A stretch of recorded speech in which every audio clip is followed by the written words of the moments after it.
puede decir qué es la didáctica? Sin miedo, sin miedo. Sin miedo. Saca el hueso. Sí. Aviéntalo. Al que le toque hueso responde. Le toque el hueso. Fíjense que el ser didáctico para muchas personas, sobre todo cuando estamos hablando de cuestión de educación, se pensaba que la didáctica era como el arte de saber hacer las cosas de una forma muy sencilla. Y hasta cierto punto pareciera que llegó a estar en las venas de los maestros esa didáctica. El problema que un servidor ha observado es que pareciera que si es el maestro el que tiene esa didáctica en la sangre, las cosas van a funcionar. Lo cual, desde mi perspectiva, no tendría por qué ser así. ¿Por qué?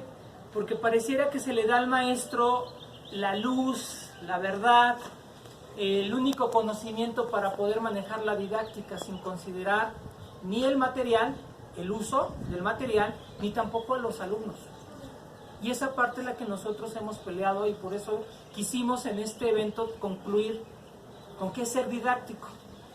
Para muchos es traer material, para muchos es disfrazarse, o para muchos es hablar sobre cómo se pueden utilizar las cosas. La reflexión que a mí me gustaría dar y comenzar con esta plática es que la didáctica no solamente es saber utilizar el material, sino hay que tener una intención con la cual utilizar ese material. No es disfrazarse, no es entretener, es poder hacer más fáciles las cosas en matemáticas. Y cuesta mucho trabajo. ¿Por qué? Porque no solamente es tener conocimientos y conocimientos de matemáticas, también hay que tener una cultura, reconocer que el que está del otro lado de la clase también nos va a enseñar y también nos va a decir cómo poder trabajar ese material didáctico. En algunas ocasiones he sido muy rudo con mis compañeras de preescolar, sobre todo con el material, porque en secundaria, que es donde yo trabajo, no tenemos material didáctico. La realidad es, por ahorita, por situaciones políticas que no quiero entrar, no hay un material didáctico como lo tienen en preescolar. En primaria más o menos. Pero cuando vamos a compartir algunas experiencias con las de preescolar, el material lo tienen guardado. Cuando quisiéramos en secundaria tener 15, 20 regletas de cociné, y no las tenemos. Y entonces, esa parte es la que a veces uno, siendo un poco rudo, pelea con las maestras de preescolar. Pero la realidad es que también nosotros, los de secundaria, no nos hemos dado la oportunidad de compartir la forma como utilizar ese material didáctico con los de preescolar. Porque pensamos que los de secundaria tenemos todo el conocimiento y somos la punta de lanza y lo más importante para el chavo, cuando no es así. Tendríamos que reconocer que muchos de los conocimientos que tienen los chavos desde preescolar son importantísimos hasta llegar a secundaria. Y quisiera acabar mi participación, compañeros, culpando a las maestras de preescolar. Porque por su culpa no sé bailar y tengo 2 pies izquierdos, porque nunca me ubicaron espacialmente. He dicho. Se tenía que decir.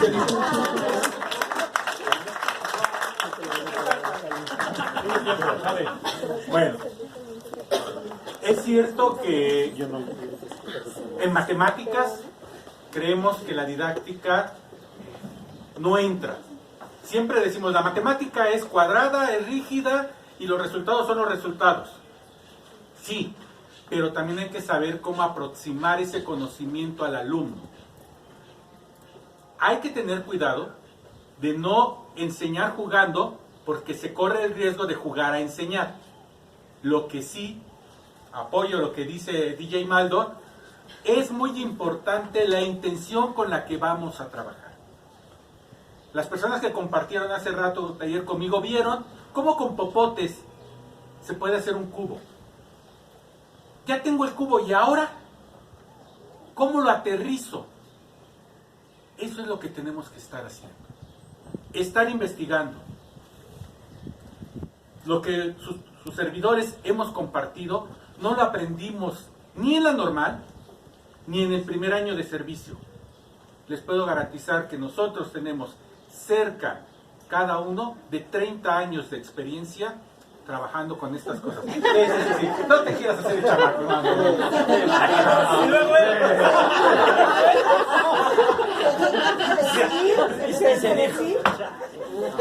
Realmente, la didáctica de la matemática existe. Y hoy en día está fundamentada en gran medida en la resolución de problemas. Tenemos que leer, tenemos que buscar información. Hoy en día, con estos fierros, todo está a nuestro alcance.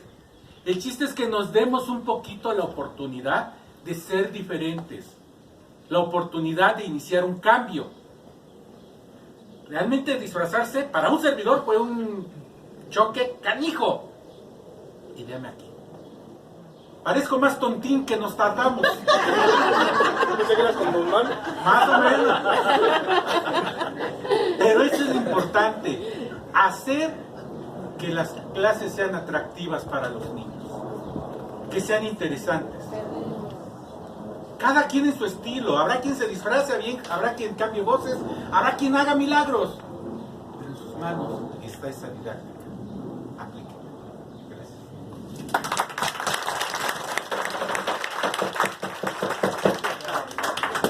¿Alguna pregunta? ¿Alguna queja? Todo bien, todo bien. Qué padre, ¿no? Qué padre que exista eso de la didáctica. Pero resulta que también hay que equilibrar la situación. Porque normalmente, como se dice, no casi siempre a los maestros que damos matemáticas nos etiquetan como que, uy, eres un sabiondo. Y la verdad sí, ¿no? ¿Qué más que la verdad? Pero yo creo que eso es parte de la sencillez con la que nos debemos de manejar. Porque no solamente es nada más acercarse y decir, es que esto se maneja así, se maneja acá, y nosotros vamos creando nuestro propio estilo para enseñar. Cada uno de nosotros tenemos una personalidad diferente. A mí se me ocurrió, mi primer disfraz fue de mago, no fue más que una toalla amarrada y un sombrero que simulaba ser el sombrero de mago. Y se me ocurrió nada más así, dije, pues así, pues qué, ¿a poco me iban a agarrar a nalgadas? Y tengo de dónde. Pero no se trataba de eso. Lo único que hice fue acaparar la atención. Es acaparar la atención. Y una vez que ya tenemos acaparada la atención, es seguir con el alumno y en base a nuestra personalidad vamos a ir haciendo que fluyan las cosas. Porque de otra manera, si yo quiero imitar a alguien, pues no, va a decir, quiero imitar a fulano pero no le sale.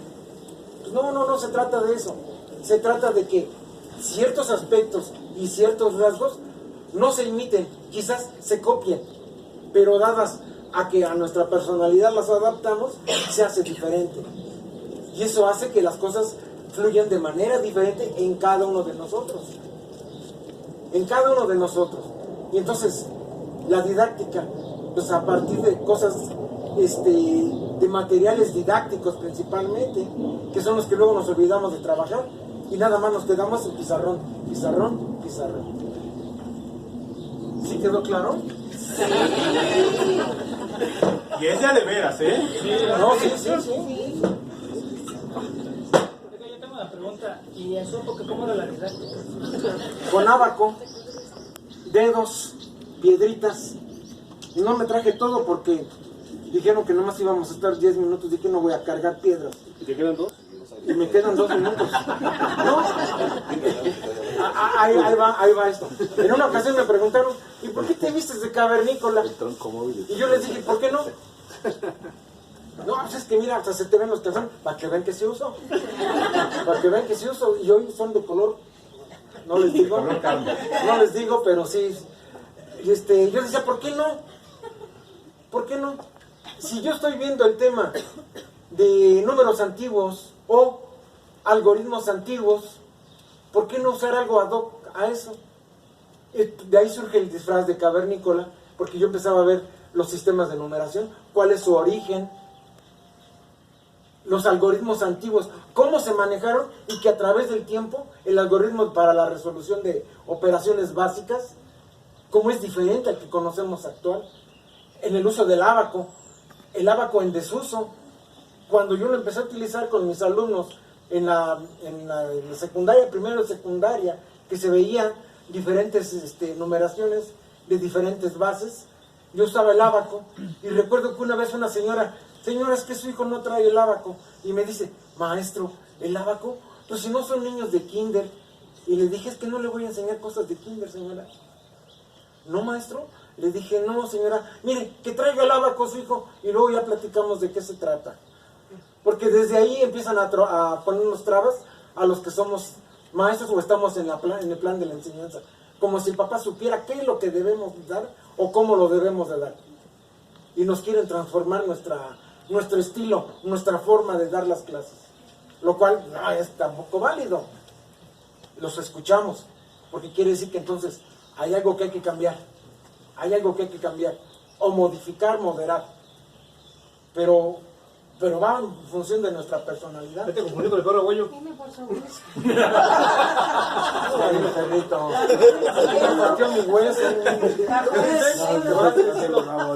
No se hace perro abuelo, amigo. Sí, no. Sí, Cavernario Galindo. Sí, no. Te quedan 9. 8. Bien, a ver. Bien, ahora yo tiro la pregunta. ¿Sufres al ser didáctico? Sí. Sí se sufre. Pero se goza. No, es que realmente todos los docentes lo sabemos. Pedimos un mapa, no lo traen. Pedimos una hoja de colores, no la traen. Pedimos corcholatas, no lo traen. Se sufre para ser didáctico.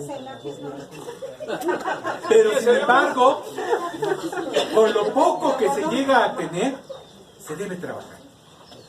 Y nuevamente, esto que nosotros presentamos no es el producto de un día ni de 2 de trabajo. Solamente 3. No, menos, como 6. Pero realmente, yo sufrí desde aprender a ser didáctico. Veo mucha gente joven frente a mí, la gran mayoría es joven. Dije frente, no a un lado. Esa es de Este es el primer ejemplo. En mi época, gran parte de la didáctica que yo aprendí fue con las editoriales. Cuando los libros de texto no eran gratuitos en secundaria. Cuando las editoriales tenían una verdadera pelea para que tú te convencieras por su material y decidieras utilizar sus libros. Y daban unos talleres padrísimos, porque era directamente con el autor del libro. Y él te explicaba cómo había conceptualizado la actividad que ahí venía. Ahí fue donde más aprendí. Y obviamente recurriendo a libros ya bastante viejos de la matemática, de donde obtuve una gran cantidad de actividades. Pero sí se sufre. No, adelante, Digo, es tu adelante. show, ¿no? No, adelante. Se me espero. Si me esperé muchos años. Sí. Bueno, pues fíjense que, así como digo que hay detalles con mis compañeras de preescolar, de ellas aprendí que del bote de basura se hace el material didáctico. Cuando dábamos talleres hace 15 años y teníamos que preparar algún material, yo siempre admiré y la sigo admirando de que la maestra de preescolar lo único que hace es voltear a su alrededor y hacer su clase. Eso siempre le he admirado a mis compañeros de preescolar. Porque el de secundaria, si no tiene la calculadora, no puede hacer las cosas. Si no tiene el pizarrón limpio, no puede hacer las cosas. Si no le dieron el espacio, no puede hacer las cosas. Nos volvimos ya un poco hasta gruñones en cómo dar las clases. Y hay de aquel alumno en secundaria que se atreva a decir que no le entendió, porque entonces sale el cavernícola con su hueso y hacerlo entender de diferente forma. Y esa parte creo que los de las maestras de preescolar, a mí en lo particular, me han ayudado muchísimo. la paciencia, el cariño con que dedican a hacer su material y sobre todo con la intención que ellas trabajan, ¿no? Y finalmente, ¿se sufre al ser didáctico? Sí, sí se sufre. Les quiero comentar que un niño me dice, Eric, el problema no fue el examen que nos hicieron en la secundaria, el problema fue la maestra, porque el examen estaba muy fácil, pero de haber tenido otra maestra hubiera salido mejor. ¿Sí? Y la otra, me invitan a dar un taller en cierta parte de la SEP, y cuando les digo voy a ir disfrazado, lo primero que me dijeron, no puede, porque hay que tomar con seriedad el curso que se va a dar a los profesores. No lo que entendiste, ¿no? Sí, lo entendí muy bien. Eso es importante. Y por eso planteé esta pregunta a los compañeros. Si de verdad se sufre al ser didáctico, sí, porque piensan que estamos jugando, piensan que no tenemos nivel, piensan que vamos a hacer de esto un chacote. Ah, no, ¿verdad? Ya no lo digo. Sí, ¿cómo no? ¿Por qué no? Piensan que no se tiene una cultura, nos faltan al respeto, pensando que el disfrazarse es así como querer engañar a la gente. Y no, hemos sufrido bastante, pero nos hemos atrevido a hacer las cosas de manera en que ahorita pues tenemos, ya subimos, ¿no? De los 3 que tuvimos la ocasión pasada, ¿no? Sí, 4. Ya ahora son 4 que sí nos están poniendo atención en cuestión de didáctica. He dicho. He dicho. Te tenía que decir. Sí, yo también sufrí en la cuestión de la didáctica. Porque quiero poner este ejemplo. Nada más uno, ¿eh? No, traigo 2 pues. Bueno, está bien. Pero nada más. Nada más. Por ejemplo, en álgebra, ese famoso binomio, puede trabajar con la batería, ¿eh? Ya la dejan prendida ahí, por si me quieren filmar. Está en todo. No se bloquea, no se bloquea. No, el famoso binomio de A más B elevado al cuadrado. ¿Alguien se sabe cuál es el resultado? ¿Sí se lo sabe? ¿Quién dijo yo? Levanten la mano, por favor. A al cuadrado más el doble producto de A por B más B al cuadrado. Ahí está. Ojo. A ver. 1. A al cuadrado más el doble producto de A por B más B al cuadrado. Exactamente eso. Cuando me lo enseñaron, yo veía, qué chido, ya me lo aprendí. A mí me lo enseñaron todavía con gis en el pizarrón y toda la cosa. Y me lo aprendí, pero llegó un momento en que dije, ¿y eso para qué es? ¿En dónde lo veo? ¿En dónde existe? Y cuando yo le enseñaba en las primeras ocasiones de maestro, yo decía, pero de veras, ¿eso qué es? Pues para mí eran letras que no tenían ningún significado. Cuando aprendo, a ver, si yo tengo lo pongo acá, y luego lo pongo acá, y luego, a ver. Maestro, 3 manos mínimo para trabajar esto, ¿eh? A ver, aquí, acá, Eric parado, ándele. Esto fue sensacional, porque esta distancia la considero A, esta distancia la considero B, entonces aquí también sería A más B, la distancia es A más B, entonces decimos A más B elevado al cuadrado, porque es A más B por A más B, entonces tengo A elevado al cuadrado, más 2 veces el producto de A por B, son 2 piezas, más B elevado al cuadrado. Y así cuando lo empecé a enseñar, déjenme decirles que esto fue en los algeblocks. Pero resulta que esto, yo lo usé, gracias Felipe, gracias. Yo lo empecé a usar con acrílicos. Porque yo ya para entonces me estaba modernizando. Yo ocupaba un proyector de acetatos. Y yo lo hacía, sí, me cae que sí. Hace tanto tiempo que yo no Hace tanto. Y entonces lo estaba aplicando. Y yo lo veía en el proyector de acetatos. No, miren, es así, acá. Y llegó un momento en que, pues, si no había proyector de acetatos, empecé a usar. Tengo una cajita, tipo portafolio donde tengo muchas de estas cosas, en la que no solamente manejo 2 distancias, manejo hasta 3 distancias y genero unas figuras tremendas, y ahí empecé a manejar también productos de polinomios, monomios, no se imaginan. Pero después quise aterrizar otra cosa. Dije, ok, esto de A más B elevado al cuadrado está chido, ya lo vi, ya lo interpreté. ¿Cómo sería A más B elevado al cubo? Dije, bueno, A más B elevado al cubo. ¿Alguien se sabe cuál es la... Maestro, espera, te escuchamos. Maestro? Maestra. ¿Maestra? Más 3a cuadrada b más 3ab cuadrada más b cuadrada. Perfecto. ¿Y lo ha hecho físicamente, maestro? Sí. Perfecto. Físicamente no es más que A elevado al cubo más 3 veces A elevado al cuadrado por B, y luego por último 3 veces B al cuadrado por A más B elevado al cubo. Y esto me forma un cubo. Si se dan cuenta, si es un cubo, uno va acá, otro va acá, otro va acá, otro va acá. Perdón, Felipe, uno va ahí, otro va aquí, otro va allí. Y su cubito. Y ya tengo el cubo. Y vean, las caras son exactamente A más B al cuadrado. Todas las caras. No. No, las caras. Caras. A más B al cuadrado.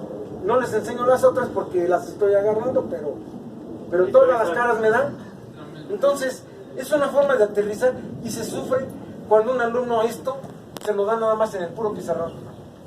Y nosotros como maestros, pero ¿por qué hijos de la jijurria no le entiendes? Decimos más feo. Pero hay niños. Y pensamos peor. Y pensamos feo y pensamos peor. Pero entonces, ¿en qué consiste nuestra didáctica? Que como matemáticos es que el alumno las toque, lo toque, que lo sienta, que lo pueda manipular, porque de otra manera no seguirá siendo más que algo abstracto, al que al alumno no le toma interés. Entonces, la didáctica sí se sufre en un principio, pero hasta que empezamos a generar el cúmulo de conocimiento, esto me va a servir para esto, esto me va a servir para esto, esto me va a servir para esto, y no hay lo que yo comentaba en el principio, en mi taller. Maestros, hay que enseñar matemáticas como me hubiera gustado que me las enseñaran a mí. He dicho.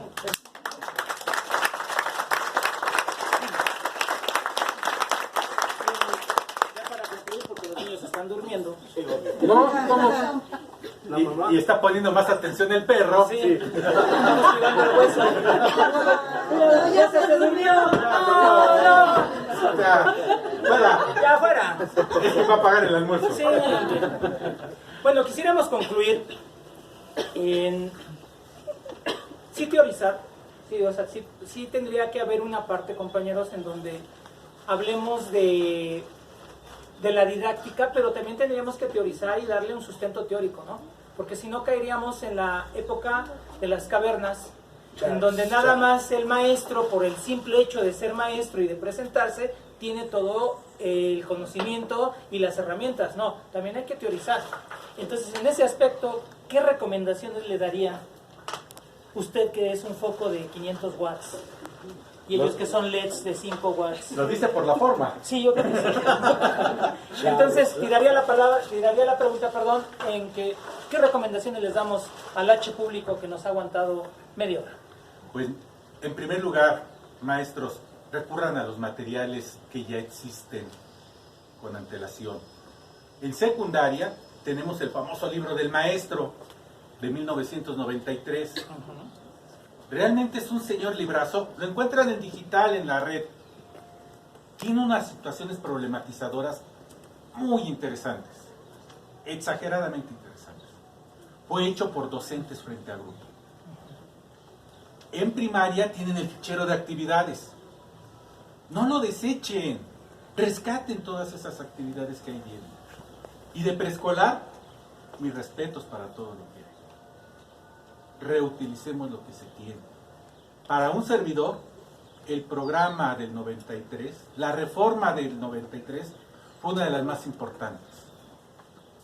Y algo que sí quisiera pedirles, trabajen con el error. En secundaria fue un tema que existió en ese programa. El aprendizaje a partir del error, o el error como fuente de aprendizaje. Si me equivoco soy. ¿Mande usted? Si me equivoco soy. Así es. Entonces, era un tema padrísimo.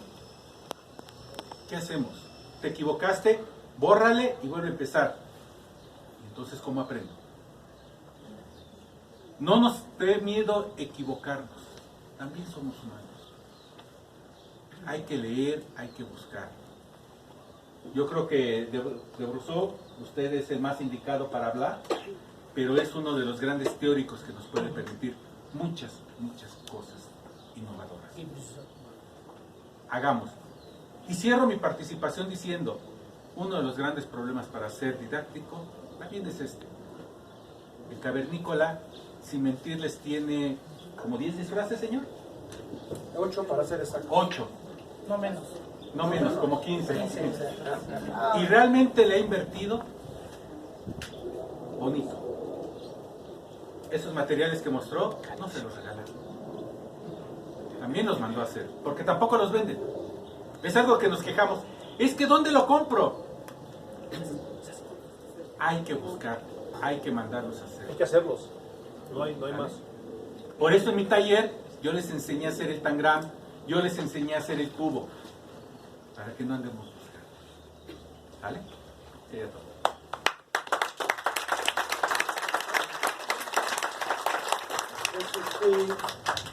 Pues yo para cerrar, tengo que decirles que tengo hambre. Esa es una de las cosas. No, miren, yo manejo un par de frases, ya les acabo de decir una. Enseñen las matemáticas como les hubiera gustado que se las enseñaran a ustedes. Esa sería una. Y la otra, maestros, seamos diferentes entre nuestros iguales. ¿Por qué no? Sin que el orgullo nos venza, seamos humildes. Yo creo que de aquí, de mis compañeros maestros que tengo aquí, quienes han sido de alguna manera también mis pupilos, pero también han sido mis compañeros en talleres que hemos presentado, pues yo creo que me conocen y saben que sigo siendo igual. Sigo siendo igual, les juro que soy igual, porque no me he subido a un tabique y me siento orgulloso, vanidoso, y que nomás los veo los demás así arriba. Chinos, ¿no? Sí, pero entonces, ¿qué es lo que sucede? Tengo otra frase que es con la que yo cierro siempre mis talleres. Que quizás no voy a cambiar al mundo, pero mi trabajo hace la diferencia. Por eso una vez más les digo, sean diferentes entre sus iguales. Y sobre todo con la humildad. Si no mantenemos la humildad, seremos el maestro espantalumnos, espantacompañeros, pero a la hora de la hora, tachen. Sean diferentes. ¿Por qué no atreverse a hacer el cambio? ¿Por qué no? Yo les digo, ¿qué? ¿Te van a agarrar nalgadas o qué? No hay nada de eso. Al contrario, se van a distinguir y sin que el orgullo los venza, van a ser la flecha o la punta de lanza a seguir. Van a ser ejemplos de sus demás compañeros y van a tener compañeros que vayan atrás de ustedes. Eso va a ser lo importante. Y no solamente en la asignatura de matemáticas, sino en todas las asignaturas. Ya habrá maestros aquí que les va a gustar disfrazarse. Aquí una compañera que me está filmando, no quiero decir su nombre, sus iniciales son Bianca. Pero desde que nos conocimos en la maestría, también ha adoptado esa idea del disfraz. Y con sus alumnos se ha sentido a todo dar. Les podía mostrar fotos, pero luego después van a decir, ay, ¿para qué les enseñan las fotos de San Juan Inés de la Cruz, de Maga? Digo, no las quiero mostrar, pero ya les dije. Lo hacen y ya es la asignatura de historia. Entonces, ¿por qué no hacerlo con las demás asignaturas, con los demás compañeros? No es para que sigan la modalidad de disfrazarse, no, pero sí para generar un cambio, porque eso es lo que queremos. Generar un cambio, que un alumno me entienda, que aprenda, sobre todo que aprenda. ¿Cómo? Pues saber cómo hijos le hago, pero yo voy a hacer que aprenda. ¿Sí? Es cuanto.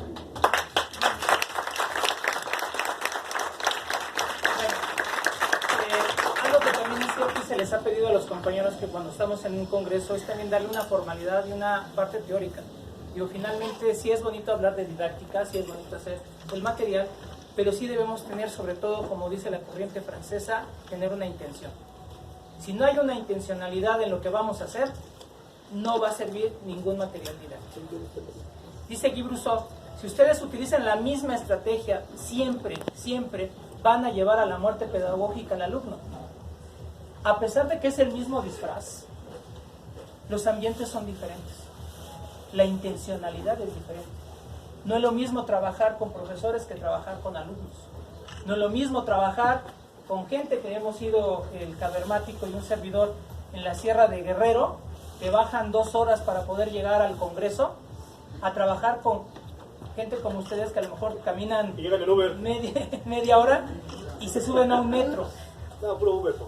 Sí, ¿verdad? Es todo rollo. Todo hay nivel. Hay nivel. Ya ni siquiera metro. Uber. Y en ese aspecto, la didáctica, sí es cierto, se vuelve hasta exclusiva. Y si yo no tengo un material exclusivo, llámese calculadoras, llámese las regletas, empiezo a discriminar. Y empiezo a trabajar no con una diversidad, sino que empiezo a trabajar con una especialidad y con ciertos alumnos. La didáctica no puede ser discriminatoria. La didáctica te debe permitir trabajar con todos. Es inclusivo. Debe ser inclusiva y debe ser con base en una diversidad. Quisiera leerles muy brevemente, y ustedes me dirán en qué fecha lo hubieran podido decir. Dice, no se trata de cambiar temas, sino de tratar los mismos con maneras diversas, a medida precisamente de la posibilidad de comprensión de los alumnos. Vuelvo a repetir, no se trata de cambiar temas, sino de tratar los mismos con maneras diversas, a medida precisamente de la posibilidad de comprensión de los alumnos.